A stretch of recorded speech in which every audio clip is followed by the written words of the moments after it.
هذا رسول الله هذا حبيب الله هذا رسول الله هذا حبيب الله هذا حبيب الله هذا حبيب الله. Bismillahirrahmanirrahim. Assalamu alaikum. Hürmetli televizyon görüşler. Mana bu Resulullah programımızın 14. saniyini görüşünlerine kızgın karşılarımız. Ben Abdullah Yalğun. Kaderli körülmelerimiz hemen malum boğandaki bu mübarek güzel ayının başlanışı bilen ekranlarda her günü muşu saatlerde buluvatkan bu programımızda biz Süymlük Peygamberimiz gözümüzden nuru boğan Resulümüzninki ahlakı ve her xil cemiyetki tabiqilarga boğan muamelesi, qandaq muamele tutuqanlıqı bu güzel ahlaklarını ögünüp, özümüzde özleştirip bu güzel ayınınki ibadetler hassilep ecir berildiğin, mukafatlar hassilep köpeydiğin Allah'ın rahmeti yığıvatkan bu mübarek ayda ecir, hasanat defterlerimizni bir köpeytiş ve bunun dinkin Ramazan dinki şu Ramazan içinde öğrengen bu güzel ahlaklar bilen yaşaş hayatımızda bir özgürlüş peyda kılış için başlatkan programımız bugün 14. saniyemiz kilovatıdır. Her bir bölümde Resulümüzden malum sahadikiler bilen kılgan muamelesi, şular tutkan pozisiyası, malum bir nesne öğrenotumuz her programımızda. Bugün inşallah Resulullah ve mal dünya teması toxtuyumuz. Programımızın daimlik mekmini hürmetlik ustaz Tunuşuk boğan hem Allah'a Şerh Türkistan Ölüm Ala Birliki azası Abibullah Kösani ustazın teklif kıldığı kıymetli vaxtdan çıkarıp kep qadamdaşırıp kılğanlığı için alı bilen köptün köp rahmet eytimen. Sizlerge rahmet. Allah razı olsun. Dep ötkendeki bir vas programı kırsak ustaz. Bugünkü başlayımız Resulullah ve mal dünya. Elbette biz ilgirki kembeğaller bilen qandaq muamele tutqanlığını sözüldük. Cemiyette sözlep ötkünümüzdeki her xil tabiqideki insanlar mevcut. Ve bu baylıqның mı, mal dünyanın mı Resulullah öz vaxt ilgirki programlarımız dedik. Resulullah kembeğallikten insanı panah dilegenlikini dedik. Elbette nurgulluğun yaxşı işlemi şu baylıqsız vücutqa çıkışı imkansız hem de arkanda bir güzel bir işini qilish şu pul mal dünya bilen bulgan gap insanın ixlası bilen birge. Bugün biz temamızda bu vaqt to'xtalib Resulullah'nınki baylağı mal dünyaga qandaq pozitsiya tutqanligini söyleyemiz. Aldı bilen biz baylıq degan nima deganda buni to'xtalib baqsaq. Euzu billahi mineşşeytanirracim. Bismillahirrahmanirrahim. Allah subhanahu ve taalaga cheksiz hamd sanolar bo'lsin. Canı can Peygamberimiz Muhammed sallallahu aleyhi ve sellem'e durut ve selamlar bo'lsin. Ta kıyamet kiçilik muşhaq yolda Resulullah'ın yolunu tutmangan barlıq mümin Müslümanlar Allah'ın mağfireti, rahmeti bo'lsin. Ve şundaqla muş uluq ay uluq kunlardagi ro'za tutgan barlıq qarindoshlarımızın ro'zasini qabul qilsin. Allah subhanahu ve taala vatanda ro'za tutmayotgan, zulm chekayotgan qarindoshlarımızga en yakın fursatda erkinlik, hürlük bersin. Aldılam bu programınınki muhim yerleri biz hayatlık demek kişilik münasebet demek. Kişilik münasebet demek günde turmuşumuzda duch kelgan meselelerge qandaq inkas qaytarish demek. Bizning qandaq inkas qaytarishimiz bizning kimligimizni ko'rsatib. Hamda hayotimizdagi har qandaq ishga to'g'ri inkas qaytarish bek muhim. Allah hamdi bo'lsin, Rasulumuzga cheksiz minnatdorlik bo'lsin. Qandalı bo'lmasin biz Müslümanlarga bütün ishlarga eng to'g'ri shaklda Allah razı bo'ladigan, insonlar razı bo'ladigan bir inkas qilish usulini o'ytib qo'yib ketdi. Shu qatordan hamda shu Payg'ambar alayhisolamninki oldingi darsda kambag'allarga qanday muomala qilaligini so'zladik. Masalan, kambag'allarni yo o'z mehmon qiladi yoki sahobalarga sil mehmon qiling deydi Rasulullohning uyida bir narsa bo'lmasa. Yoki Müslümanlarni safarbar qilib ioni to'plab yordam qiladi. Eng muhim yeri kambag'allarga qandoq qilib o'zining halol ta'ridan jon beqishni o'rgatib qo'yadi Payg'ambar sallallohu alayhi vasallam. Bu bek muhim hamda. To'g'ri biz degandek kambag'allikninki bir insonning asosiy ehtiyojini qamdashga iqtisod yetmasa kambag'al dedik.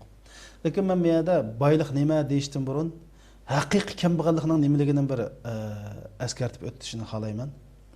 Chunki biz ma haqiqiy kambag'allikning nimani bilishimiz kerak, bak muhim.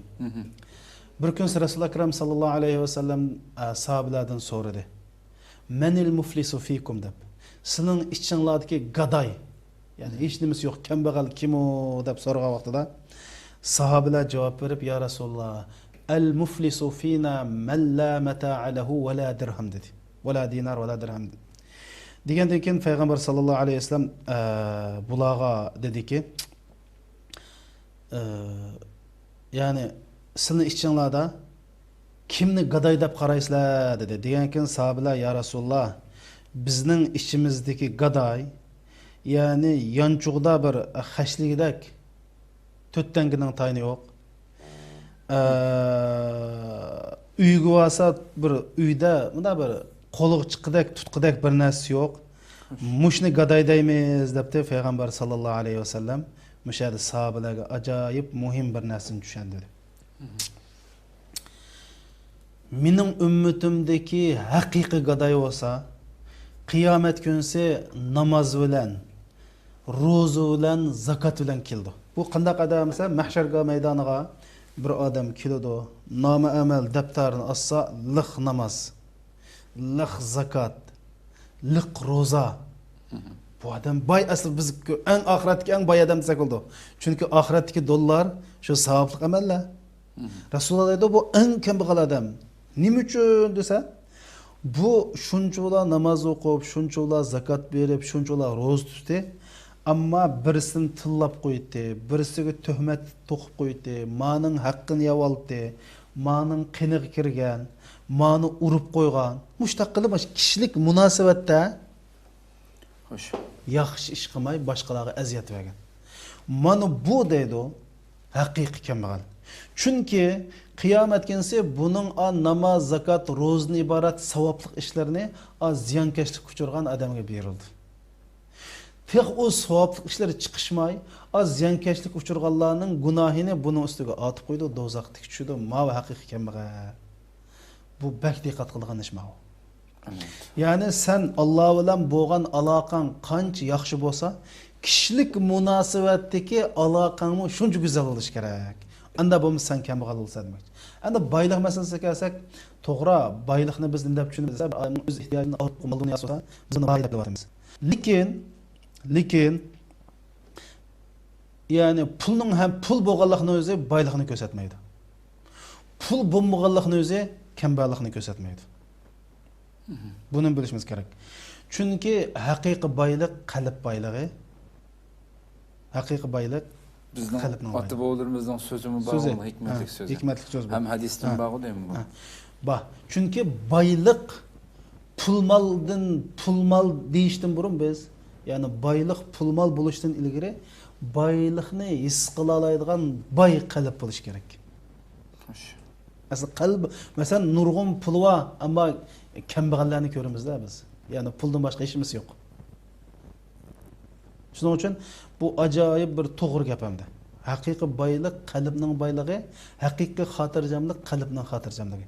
Shuning payg'ambar sallallohu alayhi vasallam hadisdan bor. Masalan, anadagi bu boylik, kambag'allik masalasi yeni bir oyatlarni tushunsak, Alloh subhanahu va taolo shunday deydi: "Walau basatallohu rizqa li'ibadihi labaghaw fil ard, walakin yunazzilu biqadri ma yasha." Biqadari ma yasha. Wallahu innahu bi'ibadihi khabirun basir deydi. Agar Alloh subhanahu va taolo mol dunyoni bandalariga cheksiz berib olsa deydi, hamma odamni boy qilib olsa, la bag'av fil ard deydi. Shuning ichidan Allohning ya'ni haqqiyligi haddidan oshdiganlar chiqadi deydi. Ular albatta haddidan oshgan bo'ladi. Ha, haddidan oshgan bo'ladi.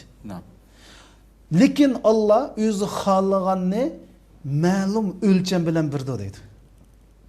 Ma'lum o'lcham bilan birdi. Chunki Allah bandalarining butun qildigan ishdan xabardordir va ularni ko'rib turibdi. Abdi İbn Kasir rahmetullah aleyh shunday deydi, mush oyatni tafsir qilib. Alloh subhanahu va taolo rizqni ba'zi odamga pul berdi deydi. Chunki pul bermasa, uning iymonidan chatoq chiqadi deydi. Ba'zi odamga pul bermaydi deydi. Chunki uning pul bersa, u pulni ko'tarolmay, uning iymonidan chatoq chiqadi deydi. Hammadan xabardor bo'lgan zot. Hammadan xabar olgan Shu bandasiga nima loyiq bo'lsa, shuningga ko'ra beradi. Shuni beradi. Rizq faqat mol dunyo emas yani. Mol dunyo emas. Mas sog'lomlik rizq boylik. Albatta. Yaxshi ayol boylik, yaxshi farzand boylik, ko'ngil xotirjamligi boylikning boyligida hamda. Eng boylik ko'ngil xotirjamlik. Shuning uchun boylikni pul mol bilan o'lchaganlar faqat materialistlar. Yaxshi qo'shni boylik, haqiqiy yaxshi do'st boylik. Mushunda o'lchagan vaqtida taxminan hamma odamga Alloh subhanahu va taolo adil darajada taqsim qildi. Masalan, qancha puljiq odamdan qarasa, bir oqchi ketgan bolasi bo'lsa, uning boyligi tugashdi. Eng boy odamning xotini nachar chiqib qolsa, u dunyoda shu do'zaxda yashaydi. Demak, boylikni pul mol bilan o'lchash to'g'ri emas. Unisi u boylik, kambag'allikmi xuddi masalan sog'lomlik o'xshash. Yani bu o'zimizning ixtiyorli, ba'zanda o'zimizning ixtiyorli davomli bizning qo'limizda qolgan narsa emas-ku. Yo'tkilib turdi birdan uningda birdan. Agar u pul yo'tkalmaydigan bo'lsa, bidam u, bidam bu boy bo'lmaydi. Shuning uchun bu bundaq tushungan odam shundan boylikdan qandoq foydalanishni, bu boylikni qandoq qo'llanishni biladi. Bu boylik mumkin emas bir odamda qolmaydi. Chunki bir odamdan bir odam yo'tkilish orqali birdan mabay, birdan abay, birdan bo'bay bo'lgan gap. Shuningga masalan dunyoda hozir ishlatilayotgan pul taxminan 60 trillion dollar ekan sizlar. 60 trillion dollar dunyoda ishlatilgan. Dunyoda qajinayotgan pul 60 trillion deydi. Yani şu 60 trillion bidam uningda, bidam buningda, bidam u davlatda, bidam bu davlatda bo'lgan gap endi. Xo'sh. Shuning uchun Payg'ambar alayhisolamning hadisida shunday deydi. Inna min ibadi liman la yuslihu illa al-ghina deydi. Mening bandalarimda faqat boylik uni yaxshi odam qila oladigan bandalarim bor. Meni agar uni kambag'allik qo'ysa, hadis qudusiymi? Hadis. Bu inna min ibadi bo'lgan bo'lsa hadis qudusi. Hadis qudusi. Hadis qudusi. Deydi, mening bandalarimning ichida boylik o odamni yaxshi qila oladigan menda bir odamlar bor deydi. Agar uni kambag'allik qo'ysam, buning diniy jihatdan chatoq chiqadi deydi, sotadi deydi dinni. Ba'zi odamlarim bor, bu odamga kambag'allik yarashadi deydi. Agar boy qilib qo'ysam, buning dini boylik bilan buzildi deydi. Shunday odam. Buning dindan hamda nima chiqadi desizlar? Alloh subhanahu va taolo agar boy qilsin, kambag'al qilsin, bu bir imtihon. Bu bir Allah'ın hikmet bilen o'rinlashtirishi. Shundan boy qilganlar Allah subhanahu va taolo men mash yo'lni tanlabdi deb shu qadrini bilib, bu boylikni Alloh rozi bo'lgan yo'lga ishlatish. Kambag'allar o Allohning men nima qildim, nima uchun men demay, Allohninki bu o'rinlashtirishi qarshi chiqmay, Alloh hikmet bilan ish qiladi.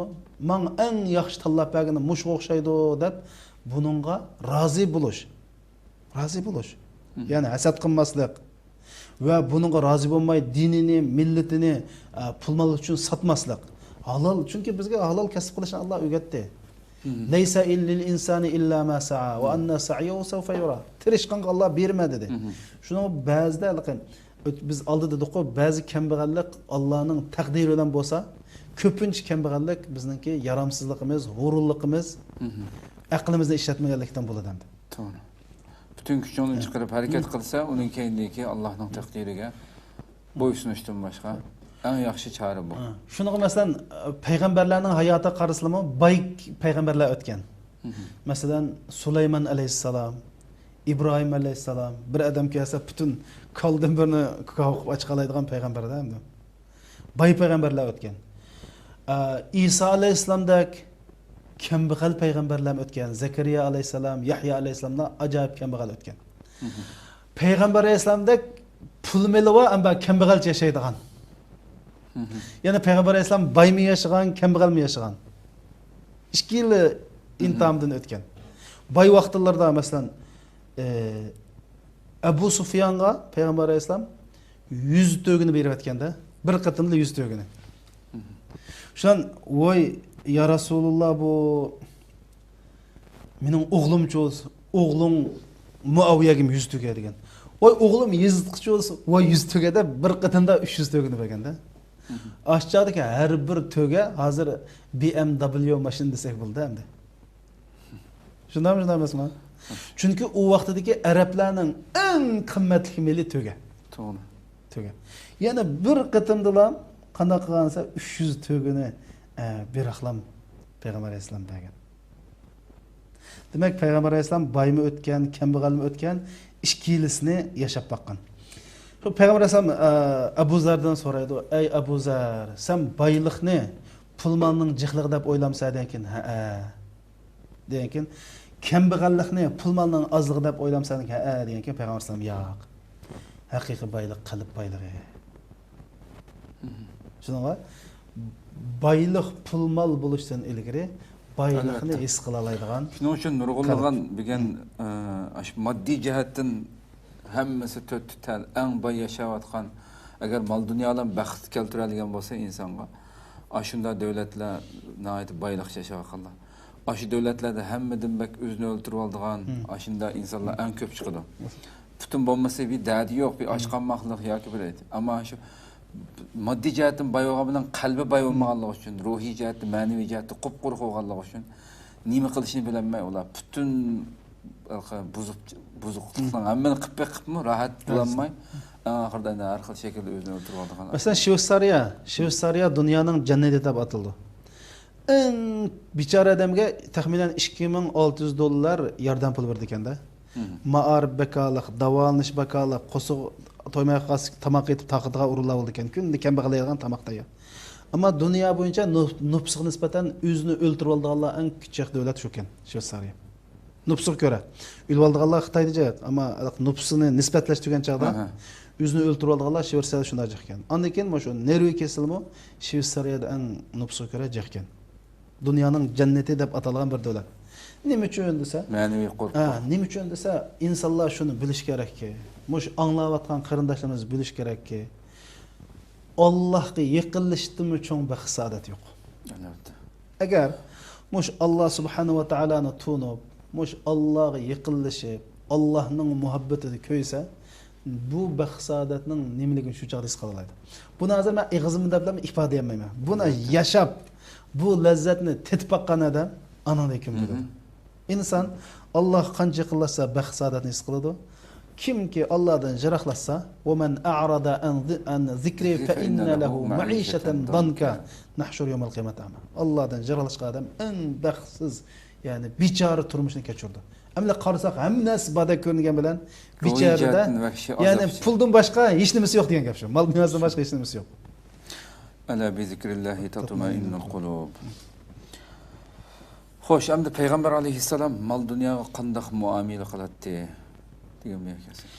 Xo'sh, biz abiya degandek Rasul Akram sallallohu alayhi vasallamning mol dunyoga qanday muomala qilganini Rasulullohning hayotidan, Rasulullohning shu mol dunyoga ko'ra tutgan pozitsiyasidan bilib olaymiz. Men bir qatim oldi dedim qo'yna. Rasululloh bir mol so'rgan odamga bir qatimda 300 togini berib o'tgan. 300 toga. Nima uchun desa, Abu Sufyan va oilasining islom uchun, chunki bu cho'ng oila, ya'ni islom uchun zo'r ta'sir va oila. Rasululloh shu nima uchun berib o'tdi desa, mush oilaning islom musulmonlarga has qo'sha oladiganligi va bularningki islom uchun zo'r rol o'ynaydiganligini bilganligi uchun Alloh yo'lida shuni berib o'tdi. Oladi. Bundan ko'ra olamiz. Ondan keyin dal mushu paytning o'zida Rasululloh Abu Sufyan ashlan 300 tepagan paytida hayron qolarlik yeri Rasululloh ash qilib qo'shiq tashdib oldigan, uy kirib nimbat suvdan boshqa narsa yo'digan davri mushu ham. Ya'ni Rasululloh pul malni qanday xarjlashni biladi. Men sizga bir vaqalikni deb beray. Bu odam bu pul malga bo'lgan bizningki qarashimizni mush vaqalik orqali bilib olsak bo'ldi. Rasululloh bir kunsi qo'y o'ltirdi. Rasululloh qo'y o'ltirib qolsa, odati bo'yicha Xadicha onamizning ko'ni do'stlarga, Xadicha onamiz tugab ketdi. Xadicha onamizning do'stlarga va qo'shni qulumga go'sht beradigan odati bor ekanda. Shular bir kun shu ishni qilib so'radi. Biz uy deydiganga nima qapti debdi. Ya Rasululloh bizga hech kim qolmabdi, bir qo'yni hozir nimasi? Ma putning azroq biri nimniki oldi qo'ldan tag'i qilib qolibdi dedi. Bizga hech kim qolmabdi, tag'aqdan azroq qilib qolibdi debdi Rasululloh. Tag'aqdan boshqa hammasi qilib qolibdi bizga dedi. O'ylab boqsanglar. Rasululloh pulni mushunday muomala qiladi, mushunday tushunadi. Chiqim qilaligini o'ziga foyda olib keldigan hamma dedi. Ya'ni qo'ldan chiqaraligini men uchun foyda. Yaxshilikqa ishiltaligini, haq yo'lda ishiltaligini mening mal dunyoram bizga qilib qolgan shu dedi. Yeb ichib olganda-cho o tügen bu. Yedi işten tügdi. Şu hadisden bağlı keyginanı kiyip fırtı tügütse yeginanı. Şuna mesela Resul Ekrem sallallahu aleyhi ve sellem sahabeler sübhetleyen çağda Kana Resul sallallahu aleyhi ve sellem eccidun nas. Peygamber en sıkıydı dedi. Resulullah'ın bir nas sorsa bämey qalan vakti tarixte yok ha. Oylap baksana.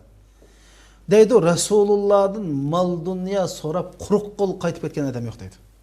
Bulmasa, hiç olmasa o yerden sorap bosma epretdi deydi. Şu derecede hem de.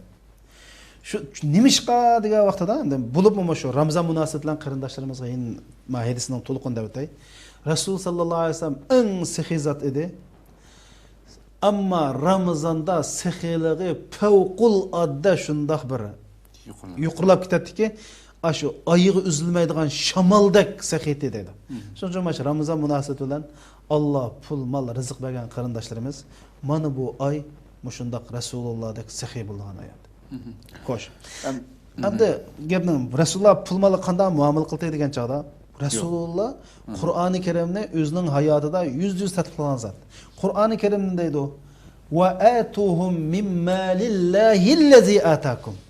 Qur'oni Karim ey baylar sizlar Allah bergan maldan beringlar deydi. Bu nima degan gap? İslam dinida boyni qulduk pul uning pul emas. Ma diniy tushuncha bu. U faqat Alloh sen berib turgan pul. Pulni berib, mana to'g'ri yo'lga ishlat deb sen bir Allohning vakili deydi. Bu bek muhim. Çünkü Rasululloh shu rolni olgan. Pulga shundoq maydon tutib, Rasululloh puldan shunday muomala qilgan. Ay o'paslar. Va atuhum min malillahi allazi atakum. Allohning san bergan maldan ber deydi. Ya'ni sen topgan malingdan berma, Alloh bergan malni ber. Deyişi pul mal faqat sening yaxshilik ishlarga ishiltishsa, ey boy, sen pul malni yaxshilik yo'lga ishiltirgan Allohning vakili. İslam üçün, haqqaniyat üçün işiltadigan, aciz miskinlarning qalbiga xo'shallik bag'ishlaydigan, insonlarga baxt saodat olib keladigan, xo'shallik olib keladigan ishlar üçün ishiltish bu sening vazifang. Bu vazifani yaxshi ijro qil deb bu pul malga Rasul Akram sallallohu alayhi vasallam mana mushunda muomala qilgan. Shuning uchun masalan bir vaqalik bor. Bir kunsi payg'ambar sallallohu alayhi vasallam ketib bordi. Bu vaqalikni Jubayr ibn Mat'am radhiyallohu anhu shunday. Rasulullohdan ketib borsak, Rasulullah'ın kişiler, "Oy Rasulullah bizning hojatimiz va pul mol bersizlar" deb Rasulullah'ning atrofiga olishib oldi deydi. Olishib Rasulullah'ni qistab bir tikanlik daraxtning qashi qistab oladi Rasululloh deydi. Shu tikanlik daraxtning qashi qistab olganiga Rasulullah'ning yo'ginib olgan ridosini tikan ilib olib Rasulullah'ning ridosi shu tikanga issiqlik qilib qoldi deydi. Shunga Rasululloh voy chapqinimni beringlar deb ey musulmonlar, agar Alloh subhanahu va taolo men pul mol bas xotirjam bo'linglar sizlarga taqsim qilib berma. Meni hargizmi bexil, qo'rqinchoq topolmaysizlar. Men Alloh molni bersa, men sizlarga berma. Men bexil emas, men qo'rqinchoq emas, men yog'onchi emas. Topganni men sizlarga berma deb, ya'ni Rasululloh pul malı qanday muomala qilganini bundan ko'rib olsak bo'lar. Shu sahobalarmi mush Rasulullohdan o'rganib o'rganib qolsa, sahobalar Abu Bakr butun mol dunyosini islom uchun berib o'tgan. Butun mol dunyosini. Endi bizda-chu, masalan, bizda hozir mush Abu Bakrda ba pul mol bizning Uyg'ur boylarda bormi desa boti. Ajoyib pul va boylar boti. Qanday qildi desa, bu pul molni to'g'ri yo'lga ishiltishga muvaffaq bo'lolmadi. Shuni Xitoy ishlatdi. Bu echinish xirichu. Biz Uyg'ur xalqi Alloh subhanahu va taolo necha qatam mol dunyo berdi. Lekin bular mana bu Rasulullah'ningki, bu Qur'onning, islomning malg'i bo'lgan tushanchisini tushunmay, ular o'zlarining faqat bir Allohning vakil ekanligini bilmaganlikdan bu pul molni joyida ishlatilmaganlikdan eng ichinish xiri va shu pul mol suvda o't kuyib ketsa mavjudmi? Bizning ashaddiy dushmanimiz shu kafir şu mal pul malını bizning ziynimizga ishlatdi. Dunyoda buningdan ichini hech yo'q endi. Bu sil biz uchun ibrat elish tegishli bir ish. Alloh subhanahu va taolo pul mal bergan qarindoshlarimizga va buningdan keyin keldigan Uyg'ur musulmon avlodlarga bir ibrat ma'lum. Sen pul mal bersa to'g'ri ishlatmasan, dining uchun, millating uchun, ojiz miskinlar uchun, musulmonlarning taraqqiyoti uchun ishlatmasang, dushmaning elib shu pul maldan seni izidi deydi. Haqiqat şu oldu mu bu mazhar? Muşu bəmigen adam uxmaydı. Muş pul beriyotganlar özü buldu. Dünyada buningdan huzur yok. Senin pullarını birisi alsa, şu pulga bir iş qilsa, mesela bir mektep septi yoki mesela senin şu ilan təşviqat deymiz. Hozir maş ilan təşviqat kafirlar qilingan eng cho'ng kurashma shu. Albatta. Nima uchun bu təşviqatlarimizga iqtisod yo'q? Bu musulmonlar qachonlik tushundi buni? Məclis alsan to'g'ri, boshqa ishlar qilsan to'g'ri, lekin eng to'g'ri tashviqot hozir mana tashviqot pul qarash kerak hozir. Chunki bu dunyodagi eng kuchli qurol bo'lib qoldi hozir. Buni bizlar emas, kafirlar bilishi. Ham buning ajriyaligi asrlar o'simi davomlashmoqda. Masalan deydim shu masalan bir och qolgan odamning qo'shqin tuyg'usi bir narsa qilsa, shu bir qatimliq savob bilan tugaylamdi. Shu ajrga erishdi.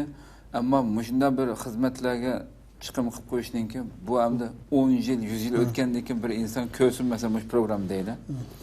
Bu hargiz miyaga qilinadigan deganlik emas, ammo millat tushunsin bu masalani. Buni qanchik xuddi sadaqa jariyaga o'xshash. U odam o'lib ketgandan keyin buning ajri shu dunyo bo'lib tursa, bu dunyoda bir internet dunyosi degan shu hammamiz kuyib qiyomat qiyam bo'lish vayron bo'lib ketmaycha hamda. Bunu birisi yüklü etmese devam kıldığan bir ecel. Hem devam kıldı hem düşmenge en çok zarbi olduğun Kur'an hazır ilan teşviqat. Muştan olan mangasını yuvasam.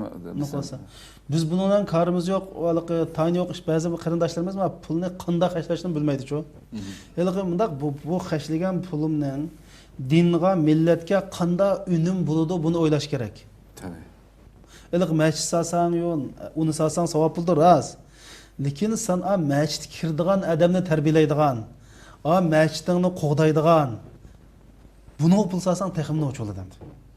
Shuning uchun Alloh rahmat qilsin, to'g'ri shu qilgan qarindoshlarimizga masjid salsin, nima qilsin, ajr berish gap yo'q. Lekin shu hozir men musulmonlarning men demoqchi bo'ldim, ilan tashviqot qilsa, xuddi savob bo'lmadiganda iqtisodiyotga yordam qilmasligi, ma dinimizni va dunyoni tushunmayotganlikdan chiqadi-ku. Shu Allah bu ishlarga, ilan tashviqotlarga hozir, ya'ni chuqum pul xashlanish kerak. Pul xashlanish kerak. Anda demak mana sahabeler Rasulullah'dan aşını ügünüp ayna Rasulullah pulmalı qanday muomala qilsa, buni ügünüp sahabeler shunda chiqqan. Xo'sh.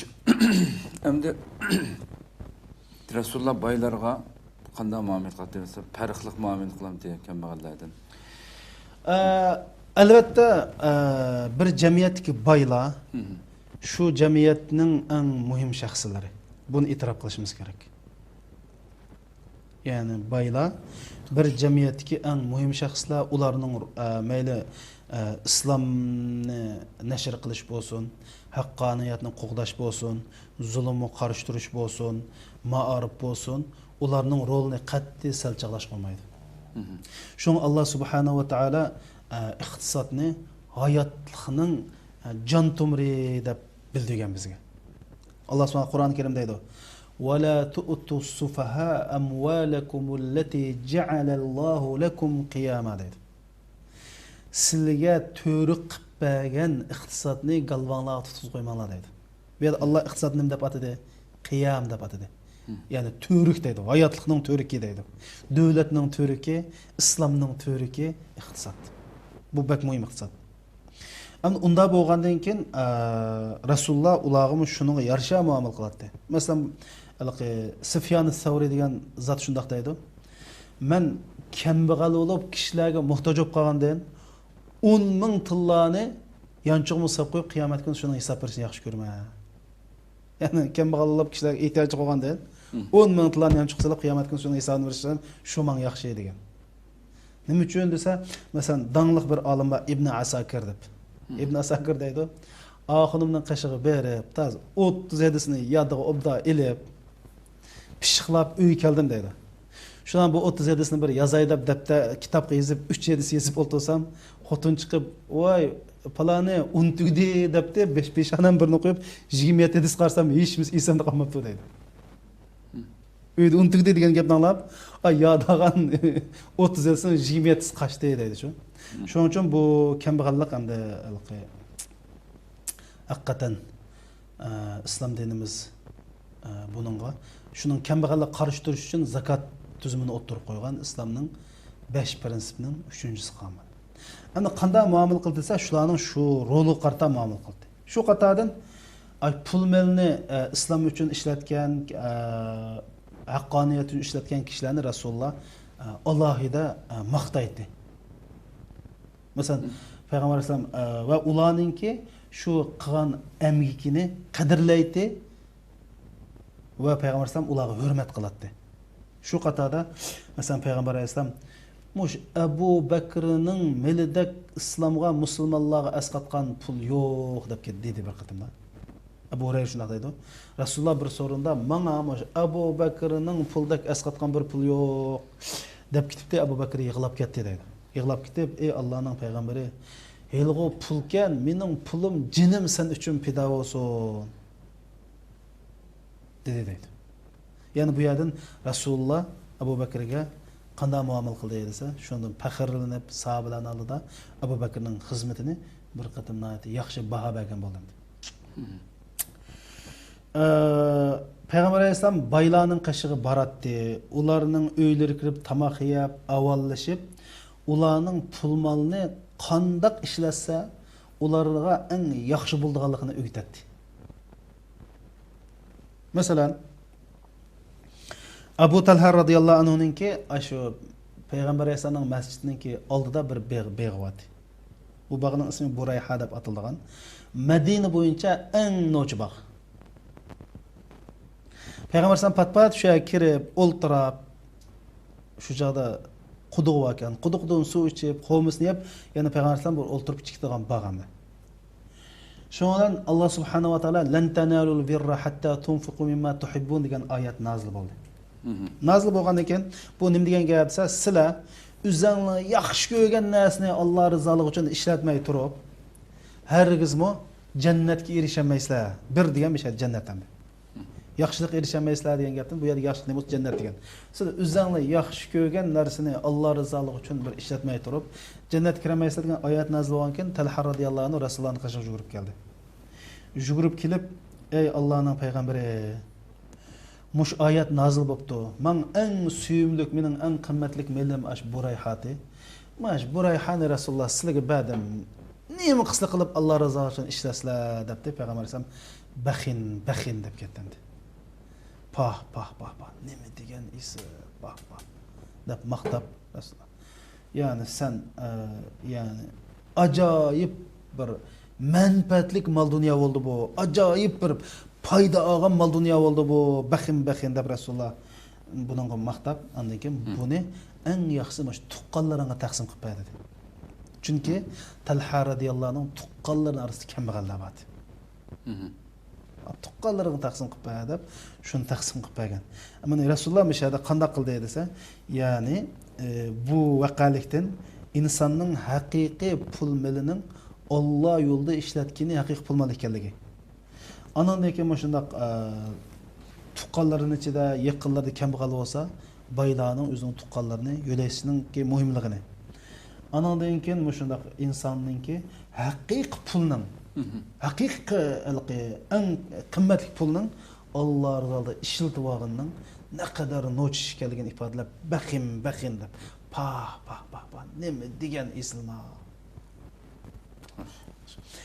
Peygamber Aleyhisselam ticaretçilerninki dükkanlarına baratdı, bazarga berip ularga nasihat qiladi. Çünkü ticaret degan billah, na diqqat qilmasa halalaram aralashib qoladi.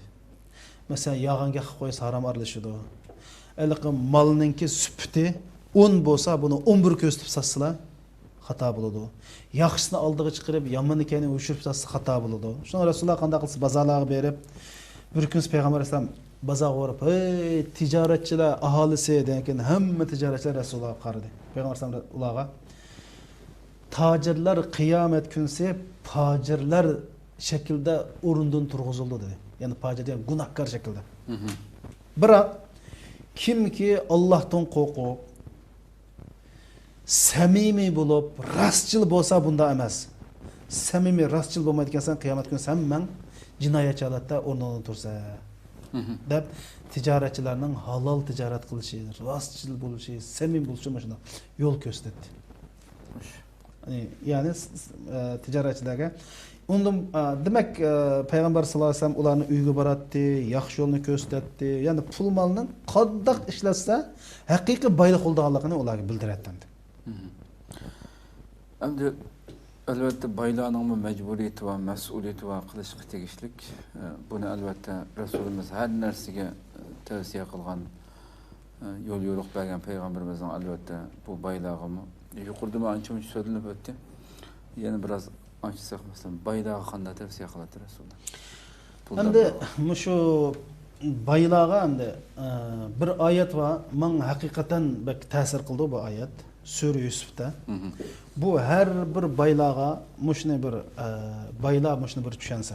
Allah'a iman etkan, Allah'ın peygamberine iman etkan, ahiretge iman etkan, Allah'a pul vergen karındaşlarım, Allah sizlerge mındak deydi. Meselul lezine yunfikuna emvalahum fi sabilillah kemeseli habbe enbetet seb'a senabil ve fi kulli sumbulatin mi'et habbe. Vallahu yudaifu limen yasha. Vallahu vasi'un alim. Üzünün mal dünyasını Allah yolda işletkenlerinin misali bir dan okşaydı deydi. Bir tal dandın 7 başak üsüp çıkıdı deydi. Bu her bir başakta 100'den buğday buludu deydi. Nim diyen gap degine? Allah deydi, hey bay, bu pul ne ben sana verdim. Endi bu pulni mening rizoligim uchun ishlatsan, bir TL pulunga eng oz bo'lganda 700 TL ning ajrini berma deydi. Har qanday savob ishning qaraslar, bir savob ish qilslar, bu savob ishni sen birini qilslar, birda bezilishi mumkin, 10 da bezilishi mumkin, 100 da bezilishi mumkin. Amma ma iqtisodiy savoblik ishni qilslar, eng tovan hisob nechida hisoblansa 700 dan boshlaydi. Taksiga chiqslar, eng nech bo'lsa 5 liradan boshlagandek. Mas pulninki savobligi eng oz bo'lganda 700 dan boshlanadi. Ya'ni 1 TL Alloh yo'lida 1 dollar ishlaslar, falan eng oz bo'lganda 700 dollar Alloh uchun hashildab yozdi deydi. Eng tovan bo'lganda. Lekin Alloh nim dedi?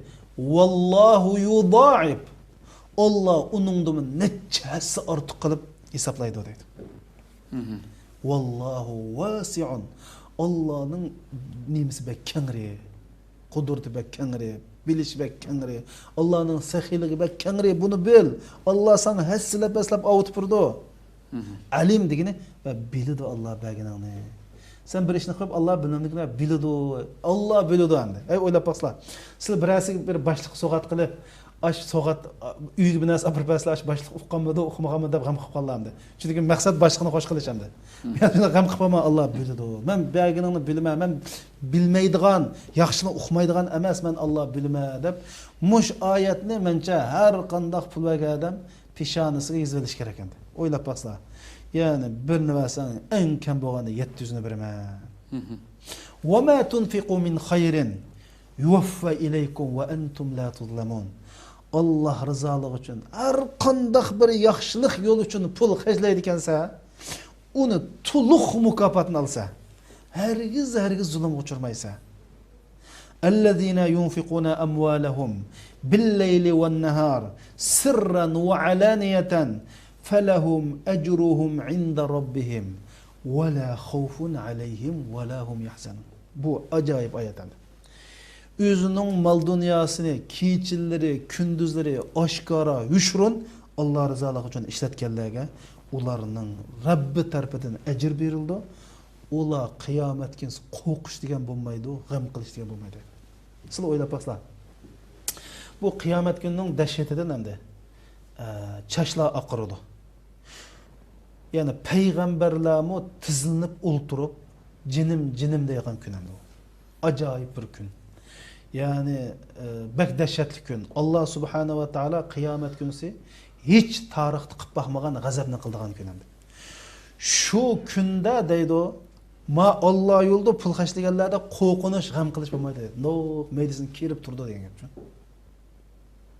Mencha mana bu Rasulullah'ning Allah subhanahu wa ta'alaning ki bayla qilgan, yetib aşıdığan bir savobli ish. Peygamber Aleyhisselam hadis şerifinde deydi o. Her günüsü tangla atıdı iken iki perişte düşüp Allah'a dua kıldı dedi. Her gün iki perişte dua kıldı dedi. Periştenin duası icabet. Allahümme a'ti munfikan halafa dedi. Him bir perişte Allahümme a'ti mumsiken telafa dedi. İki perişte dua kıldı iken. Ey Allah, muşu bugün Allah rızalığı için pul haşligenlerinin pulsunun ordunu toldurup edip dua kılsa. Ey Allah bexillarning şu melni halak qilib atib dua qildi dedi. Bizlar amaliy turmushimizda Uyg'urlarni shuni ko'ryapmiz. Men deyman, mush pul xashlaganlarning oxiratda emas, mush dunyoda buning natijasini ko'ryapti. Nurg'un balay qazodan saqlanib qolyapti. Mush balay qazodan saqlanib qolgan nurg'un odamdan so'rasa, mushundaq bir parlaq tarixi bor. Allohga bir ötközgen narsisi var. O özünün pulu açada Allah'ını unutmasa, Allah onun beşik gün çıkanda herkes Allah'ını unutmaydı. Ne dedi bir? Resulullah'ın digine Allah yolda bu hadis arkalığı bizge ne mümkün demekçi? Allah yolda haşlasan Allah onun ornunu toldururdu. Allah yolda haşlamasan pulun halak olup sen şu pulla halak olsa dedi. Bu İslam'ın pul, mal, dünya düşüncesi. Bunu İslam baylarımızga muşundaydı. Şunun için bu ellezine yebhalun ve yakınlıkla xatarlik akıbatları. Ellezine yebhalun ve ya'muruna nasa bil bukhli ve yaktumuna ma atahumullahu min fadli ve a'tadna lil kafirina azaban muhina. Yüzü bexil ve başkalarının bexil oluşu buyurdu dedi. Yüzü vermeydi o. Başkalar bireydiyse ve onu bireyse onu o diye andakay. Vay pula desa alıqım yüzü vermeydi o. Başkalar bireydisi mi her xil pişti basadın taqıtı başkalarına bəgil koymaydı. Ve Allah'ın pəzildin bəgən mal dünyanı tıqvalıdı deydi. Üşürüdü. Undaq kapırlarga deydi mi? Undaq kapırlarga biz xar qılğıcı azabını tayarlap koyduk. Yani bexillikning özü bir küpürü bilen bir qatarda keldiğalıqında var dedim yani. Şunun için yani Peygamber sallallahu aleyhi ve sellem "Ve men yuqa şuhha nefsi fe ulaikumul muflihun." Kim ki bexillikten saqlansa, ular nicat tapıdı deydi. Yani Resulullah dinimiz baylağa muşundaydı. Şunun için eğer akıllık bolsan, aklın işlese, to'g'ri inson tapida mal dunyoni yaxshi ko'ramiz. Mal dunyo insonga eng suyumlik, lekin aqlliq bo'l. Allohga ishon, oxiratga ishon. Qo'lingdan qanchalik kelsa Allah yo'lida ishlatib ol. Mal dünya qalbingda bo'lmasin, qo'lingda bo'lsin. Ve bunu hakkını verip yaşa. Yani. Eğer undaq bo'lmasa qaraslar, bizningki mana tarixda hozir Uyg'urlarning beshiq shu yaqinqi 30 yillik tarixida sizlar Gunsa nimi kasımı, Şinsay kasımı bu Uygurlarning pulsini alsa. Zuzongdan kasımı Uygurlarning pulsini alsa. Kozlab altından çıkıp ketdi. Gomindan kasımı Uygurlarning pulini alsa. Gunsandan kelib Uygurlarning pulini necha qatim ep bo'ldi. Madaniy inqilobda bir oldi. Maqatim bir oldi. Voy nimandaq biz ibrat olmaymiz. Nimandaq ibrat olmaymiz. O'ylab baqsizlar. Shu pullarni Alloh rizoli uchun xashlab olgan bo'lsa, nima degan rohat Alloh uchun xashlab. Xitoy tatib oldi ayna. Tatilini koymay yüzümüzden zina şu pulunu işletti hazır. Bunun çok musibet. Tek Xitoy tatib olsa, ay hisobatni abay berdi juma. Hisobatni chuqum abay berdi. Nima to'g'ri yo'lda ishlatmagan ekan. Uni hisobatni abay bechar berdi. Allah pul versa yaxshi yo'lda ishlatmay qolib qolsang, u pul seninki yaxshi yerga ishlatmaydigan merosxo'rlarning qilib qolsa, hisobatni sen bersa merosxo'rlarning yashab rohatini ko'rdim. Qaqini o'zing bil, aqlliq bo'l.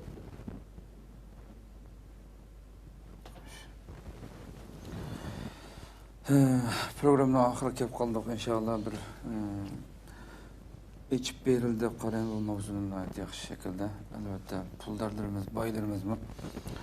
Bununla köre, bu ibretlerine köre hareket qilgan vaqtida bexillikdan ibaret bu yaman xususiyetini o'zidan yiroqlashtirgan vaqtida albatta. Chunki ba'zi hadislardan ba'zi mesela baylarninki ba'zi hadislar var. Biz kambag'allik mavzusi tilgan bo'ldik buni. Hisabning ig'irligini. Albatta yaxshi haqqini beradiganlar qiyomatda shunday go'zal ajrlarga erishib, shunda ig'ir kunlarda rahat tura olgan bo'lsa, xuddi at-tajirun saduq, yani rostchil tijoratchi. Haqqini beramaganlar bo'lsa, payg'ambar sollallohu alayhi vasallam 500 yil kambag'allardan 500 yil keyin kirdi jannatga. Demak bunun hisobi degan. Mesela Abu Zarga mesela mal dunyosinin ko'pligidan Oysha onamiz men seni jannatga ömülep kirasanmiki deb degan bir gap bor ekan-ku. Ulamolarimiz o hadisni zaif degan. Lekin har holda pul molninki muhabbati bak kuchlik. Lekin shuni bilishimiz kerakki, biz musulmon. Biz Allohga iymon etgan odamlar. Jannatda bilan xush bishorat berilgan 10 sahobaning 6'sı kapitalist, boyvachchilar. Kapitalist buna. Yani baylar. Baylandı. Endi bununda nimani o'rganishimiz keraksa, biz pul bizni jannatga kapiradigan ko'rikchi bu pul. Hem eng tiz jannatga kapiradigan ko'rik. Nima ish qilsa men dedim o 1'ga 700 ni berman dedi Alloh subhanahu taolo. Bu pulning intamisi bak ig'ir. Allah subhanahu wa taala shuning balkim men pul bermagan bo'lishi mumkin, nima ish qilsa men o'tamaydigan bo'lishi mumkin. Endi sen pul berib qarindishim, pul berdi, sening intaming shu pulda. Evet. Sen namazdan zakatdan intam vermez, sen pulda intam versen. Senin intamın pul hazır. Şunu ahsin kema ahsanallahu ileyk deydi. Allah sen nimeden yaxşılık qilgan bo'lsa, shuningdan sen yaxşılık qil deydi. Sen şu işin üzüdün. Allah pul berse sen pulni banka pişik hisob qo'yib haram gelip yatma deydi. Pulunu çıkarıp pul bilan Allohga ibodat qil deydi. Albatta. Ash-shukru min jinsin ni'mat degan. Allah qandaq ne'mat bergan bo'lsa, uning shukronasi shuning turidan bo'ldi. Shuning turidan bo'ldi. Mal dunyo bergan bo'lsa, Alloh mal dunyo bilan rasmiy yaxshilik qilmasang, sen dunyoning eng taqvodor inson bo'lib yashasangmi, o'tanmaysan degan gapda. Xo'sh, bugungi temamiz shunday oyoqlashdan bugungi savolimiz kelsak, ro'zlarning qusishi ro'zimizmi? Bu haqda İbn Baz rahmetullohi alayh, ya'ni Saudiya Arabistonining burunqi muftiysi İbn Baz rahmetullohi alayh, agar qusush shu insonning ixtiyori bilan bo'lsa, ya'ni o'zi qo'ldan tiqib maxsus manda qusgan bo'lsa, ro'z singdi, shuning qazosini qilish kerak degan. Ammo o'zi qasddan qusmadi, qusuq o'zi kelib qusgan bo'lsa, ro'z singmaydi degan. Chunki payg'ambar alayhisolamning bir hadisi bor ekan: "Man zara'ahu al-qay'u fala qada alayh ve men istaqa'a fa alayhi al-qada." Man zara'ahu al-qay degan qusuq odam g'olib kelib ketibdi. O'zligidan qusuq kelgan, man zara'ahu o'zligidan qusuq o'zligidan kelsa, g'olib kelgan bo'lsa, fala qada alayh. Qazosi yo'q, ro'z davom qilaverdi. Ro'zini davom qilaverdi. Ve men istaqa'a kimki qusuni chaqiribdi deydi. Qusuni chaqiribdi degan zo'rlab qusgan. Qusuni zo'rlab qusgan bo'lsa, fa alayhi al-qada. U qazosini qilish kerak degan mush hadisga asosan ixtiyoriy o'z ixtiyorligi bilan qusgan bo'lsa qazosini qildi, ixtiyorsiz qusgan bo'lsa qazosini qilmaydi, ya'ni ro'zini davomlashtirasi bo'ldi. Ko'pdan ko'p rahmat. Programımızı inşallah yana davamlaştıramiz. İnşallah. Allah razı olsun. Qadrli ko'rganlarimiz, shuna qilib bugungi 14-sonimiz Rasululloh va mal dunyo temali programımız mishada oxirlashdi. Rabbim inşallah bu so'zlanganlarga amal qiladigan, mushu so'zlangan mazmunlar bo'yicha harakat qiladigan shuurliq musulmonlardan qilsin inşallah bunu tilaymiz. Ve bu bereket iyi bo'lgan, bu yaxshiliklar hassilab oshirgan bu oydimi baylarimizningki shu pul mal dunyosini shu tegishlik Alloh rozi bo'ladigan hassilab hatto o'lgandan keyin ajr yetib turadigan go'zal ishlarga ishiltishga Rabbimning muyassar qilishini tilaymiz. Atki programımızda Allah ömür bersin görüşükçe Cenab-ı Allah'a topşurmaz icabetli dualarında bizler için hem dua kılışını unutmayızlar. Esselamu Aleyküm ve Rahmetullahi Teala ve Berekatuhu.